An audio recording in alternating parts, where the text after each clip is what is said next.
Hello दोस्तों, welcome back to Next Gen Coders. आज हम पाइथन में एक सिंपल लेकिन पावरफुल टॉपिक सीखने वाले हैं जो है बुलियन डेटा टाइप। ये टॉपिक छोटा है लेकिन पाइथन में कंडीशंस और डिसीजंस के लिए सबसे ज़्यादा यूज होता है। आज के वीडियोस में हम देखेंगे बुलियंस क्या होते हैं, ट्रू एंड फॉल्स कैसे काम करते हैं, बूल फंक्शंस के यूज, फॉल्सी वैल्यू क्या होती है, प्रैक्टिकल एग्जांपल वीएस कोड में। तो चलिए शुरू करते हैं। तो बेसिकली बुलियन होता क्या है? बुलियन एक ऐसा डेटा टाइप है जो सिर्फ दो वैल्यू एक्सेप्ट करता है, ट्रू या फॉल्स। पाइथन में बुलियन का यूज मेनली डिसीजन मेकिंग या कंडीशन चेकिंग के लिए होता है, जैसे कि किसी स्टेटमेंट को चेक करना कि वो सही है या गलत। और याद रखिए, ट्रू एंड फॉल्स लिखने में टी और एफ कैपिटल होने चाहिए वरना एरर आएगा। तो चलिए अपने विजुअल स्टूडियो कोड को ओपन करते हैं और इसको प्रैक्टिकली इम्प्लीमेंट करके देखते हैं।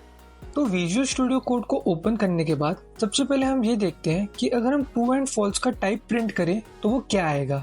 तो उसके लिए हम टाइप फंक्शन का यूज करेंगे जो हमने अपनी प्रीवियस वीडियोस में भी कवर किया है।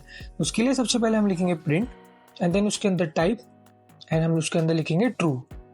सिमिलरली अब हम लिखेंगे सेम फॉल्स के लिए भी, सबसे पहले प्रिंट देन टाइप एंड उसके ब्रैकेट्स के अंदर हम लिखेंगे फॉल्स। इससे हमें पता चल जाएगा कि ये किस टाइप का डेटा टाइप है।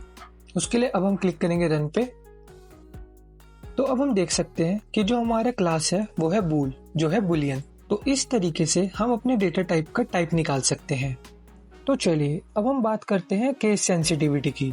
तो जैसे कि हमने वीडियो में देखा था कि अगर हम टी और एफ को स्मॉल कर दें तो ये एक एरर पास करेगा। तो चलिए सबसे पहले हम प्रिंट करते हैं टाइप और उसके अंदर हम टी लिखेंगे स्मॉल एंड देन लिखेंगे ट्रू, जिसमें हमने टी को स्मॉल करा है। देन हम रन पे क्लिक करेंगे तो हम देख सकते हैं कि एक एरर शो हो रहा है। ये बेसिकली स्मॉल लेटर्स की वजह से है। तो पाइथन इसको समझेगा कि ये कोई एक वेरिएबल है जो हमने डिफाइन नहीं किया है। तो इससे हम ये कंक्लूड कर सकते हैं कि पाइथन में बुलियन वैल्यूज केस सेंसिटिव होती है।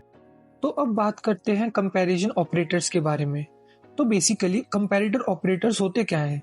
कंपैरिजन ऑपरेटर्स दोनों वैल्यू को कंपेयर करते हैं और रिजल्ट हमेशा बुलियन में देते हैं, जैसे कि equal to, not equal to, greater than, less than, greater than equal to and less than equal to.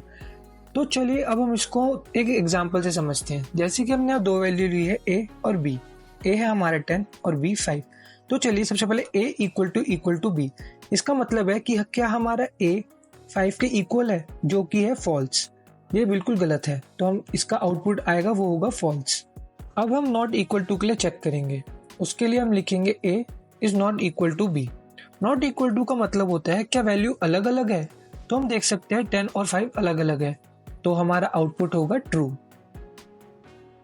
अब हम चेक करेंगे ग्रेटर देन के लिए। उसके लिए हम लिखेंगे ए ग्रेटर देन बी। तो इसका क्या मतलब है? बेसिकली ये चेक करेगा कि जो हमारा ए है वो बी से बड़ा है।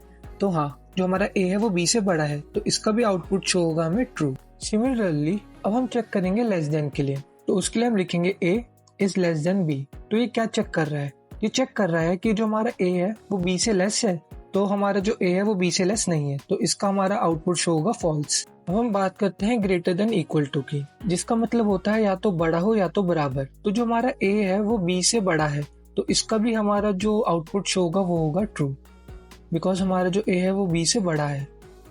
अगर वो इक्वल भी होता तब भी हमें ट्रू शो होता।